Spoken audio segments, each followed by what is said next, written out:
اپنے بڑوں والا رنگ لے کے آؤ لوکھاں دے دیتے مک جاندے جو خدا دی قسم آؤ چولی در رسول اللہ تے پھیلائیے مجھے بھی لوڑ ہے مجھے بھی ضرورت میں نے بھی گاڑی بڑی کرنی ہے لیکن اس طرح نہیں کرنی میں نے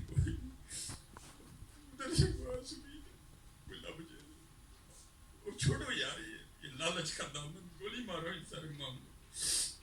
ایک باری میں پڑھا میں لاج پالاں دے لڑ پھر کیوں نہیں موڑتا تھلے بہ بھائی اپنی تھدی اپنی جیب وچ رکھ یار بھی آئے گا بات کرو میرے پلے بھرے رہندے بھائی اس کو کہا نیچے بیٹھ ہوئے میں حضور کا نام دے رہا ہوں چپ کر کے نیچے بیٹھ اپنے پاس رکھ اپنی تھدی آتے ہیں حضرت ادھر سے کیوں نہیں آتے دیکھو یار سارے کافر ہمارے خلاف کٹھے ہو گئے ہم نے کب بیدار ہونا یار کدھر اٹھنا ہے ایسی اور خود نہیں اٹھا جاتا حضرت وہی اٹھتا ہے جس کو حضور اٹھاتے ہیں حضرت جی ہاں میرا ایک دوست مجھے کہنے لگا جی تسی سنی یاد نہیں کرتے میں نے کہا ہم یہ چندوں چندوں سے یاد نہیں کرتے خدا کی قسم جس دن ہمیں مدینے سے آرڈر آ گیا نا تو ہم نے کشمیر فتح کیے بغیر نہیں آنا یا وہاں ہماری قبریں بنیں گی یا کشمیر فتح کر کے آئیں گے ہاں کیونکہ یہ خود نہیں ہوتا حضرت یہ ادھر سے ہوتا ہے یہ محمد علی جناح نے نہیں بنایا یہ ماشاءاللہ قبلہ شاہ صاحب بیٹھے میری تو انگلش بھی تھوڑی سی ویک ہی ہے وہ باقاعدہ لکھا ہے کتابوں میں کہ جب حضور نبی علیہ السلام نے محمد علی جناح کو کہا جا محمد علی پاکستان بنا تو دل میں خیال آیا 3 دشمن ہیں وہ ہندو ہے اپنے بھی ہیں وہ اس کے بعد جو ہے نا وہ انگریز بھی ہے کس طرح لڑوں گا حضور نے فرمایا don't worry I am with you اور تو نہ گھبرا میں تیرے نال اس لیے اٹھو یار یہ میں میرے پلے پڑے رہندے میرا بڑا جی چلتا ہے بے شک خدمت کرو علماء کی نعت خانوں کی کرو لیکن ادب کا دامن حضور کا نام بس رکھو حضرت کی ادھر سے میں ایک دفعہ لاہور تقریر کرنے جا رہا تھا تو تب میرے پاس مہران گاڑی ہوتی تھی تو میں اکیلا ہی تھا مجھے اکیلے جانے میں بڑا مزہ آتا ہے کیونکہ میں نے سنا ہے جب بندہ اکیلا ہوتا ہے تو پھر ساتھ بڑے اور ہوتے ہیں تو جب کوئی ہو تو سنا پھر وہ نہیں ہوتے اس لیے مجھے اکیلے جانے میں بڑا مزہ آتا ہے اللہ جو میرے پیر و مرشد ہیں مجھے سخت ناراض ہوتے ہیں کہ کلیہ نہ جائے گا تو بس مجھے جب بندہ اکیلا ہوتا ہے نا پھر ساتھ پتہ نہیں کون کون ہوتا ہے تو پھر جب کوئی ہوتا ہے تو پھر کون نہیں ہوتا تو وہ میں نے جب مرید کا کراس کیا نا تو آگے ایک بڑے نحیف و نظار سے بابا جی کھڑے تھے تو آپ کو پتہ ہے کہ مرید کے والا روڈ جو مین ہے اس کو کراس کرنا کوئی بچوں کا کھیل نہیں ہے بڑی ٹریفک چل رہی ہوتی ہے بڑی رفتار پر گاڑیاں گزرتی ہیں تو میری نظر پڑی تو میں نے سائڈ پہ مہران کھڑی کی تو میں نے بابا جی کا ہاتھ پکڑ کے تو ان کو جو ہے نا میں نے وہ سڑک کراس کروا تو پتہ نہیں دل میں کیا خیال آیا کہ میں نے ایک شاید 1000 تھا یا 500 کا نوٹ نکال کے تو میں نے بابا جی کو پیش کیا تو مجھے نہیں تھا پتا کہ یہ وہ ہیں جن کے لیے غالب نے کہا تھا بدل کر بھیس فقیروں کا غالب تماشا اہل کرم دیکھتے ہیں تو میں نے سمجھا بابے کا بھڑا جہا لاچا ہے بھڑا جہا کڑتا ہے لیکن اتنی تھی نہیں کہ اندر بھی دیکھتا کہ اندر کیا کیا چل رہا ہے ظاہر آنکھوں کا تو ہوتا ہی ہونا حضرت تو میں نے بابا جی کو نا وہ 1000 پیش کیا تو بابا جی کی کیفیت بدل گئی تو انہوں نے پتہ کیا کیا وہ ہاتھ میں 1000 کا نوٹ رکھ کے اس کو اس طرح کیا اور پھونک مارا ہی تو مٹی بن کے اڑ گئی ساری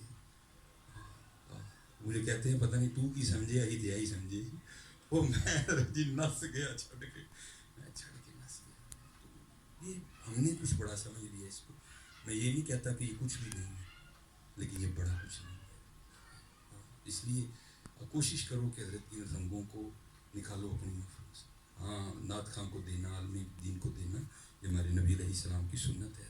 لیکن طریقہ ادب والا ہونا چاہیے محبت سے پیش کر دو طریقے سے اور داتا حضور رحمۃ اللہ تعالی علیہ فرماتے ہیں آپ کے پیر و مرشد حضرت شیخ ابو الفضل خدلی رحمۃ اللہ تعالی آپ فرماتے ہیں حضرت کے فقر کا ہی عالم تھا کہ آپ کے کرتے کو اتنے پیوند لگے تھے جیسے کرتا ختم ہو گیا تھا پیوند ہی رہ گئے ہوئے تھے حضرت شیخ ابو الفضل خدلی اور میں کہتا ہوں یار کیا ہوں گے ابو الفضل جنہوں نے سید علی بن عثمان جویری بنائے کیا مقام ہو تو یہ داتا کشف المجوب میں لکھتے ہیں اپنے ایک پیر بھائی کے حوالے سے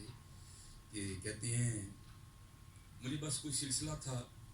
میں نماز فجر پڑھنے کے بعد نا تھوڑا میں بیمار ہو گیا تو حکیم نے کہا کہ وہ پتے لے کے آنے ہیں جن پہ اوس پڑی ہو،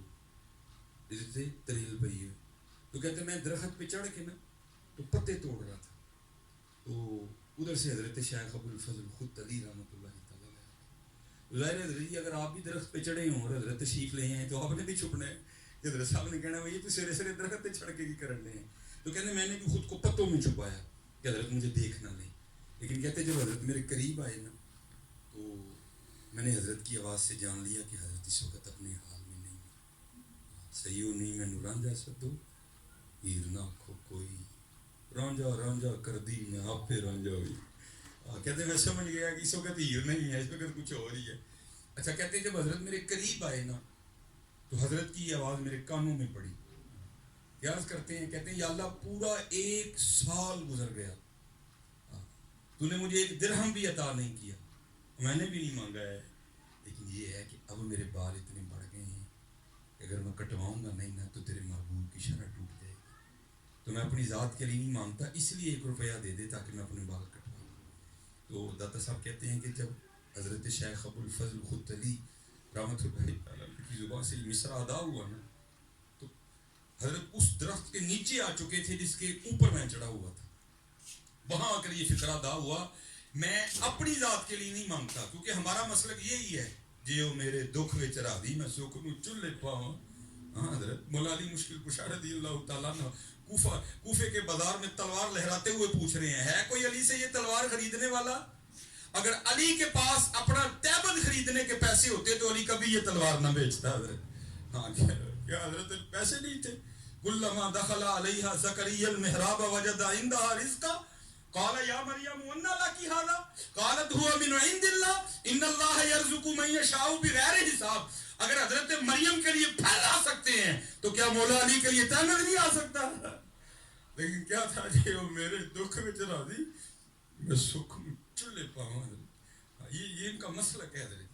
وہ کہتے ہیں فکرہ تب ادا ہوا جب میں اس درخت کے اوپر تھا اور حضرت نیچے تھے. یا اللہ میں اپنی ذات کے لیے نہیں مانگ رہا، نہیں مجھے نہیں چاہیے کوئی بھی، جو تیری خوشی ہے وہ میری خوشی ہے. لیکن اب بات ہے تیرے محبوب کی شرح کی، اگر نہیں کٹواؤں گا تیرے محبوب کی شرح ٹوٹے گی. یا اللہ 1 روپیہ دے دے تاکہ میں بال کٹوا لوں. کہتے حضرت نے جو مصرع ادا فرمایا نا تو جس درخت کے وہ نیچے تھے میں اوپر تھا، قدرت الہی کے سارے کا سارا درخت ہی سونے کا بن گیا. کشف الماجوب شریف بیان کر رہا ہوں. لیکن قربان جاؤں حضرت بنا بابے ہوتے آپ فرماتے ہیں حضرت نے ایک پتا توڑا درخت سے، ایک پتا توڑا، پتا ہاتھ میں لے کے آسمان کی طرف منہ کر کے عرض کرتے ہیں انہیں سی منہ کو گالی بھی نہیں کر سکتے اور وہ پتا پھینک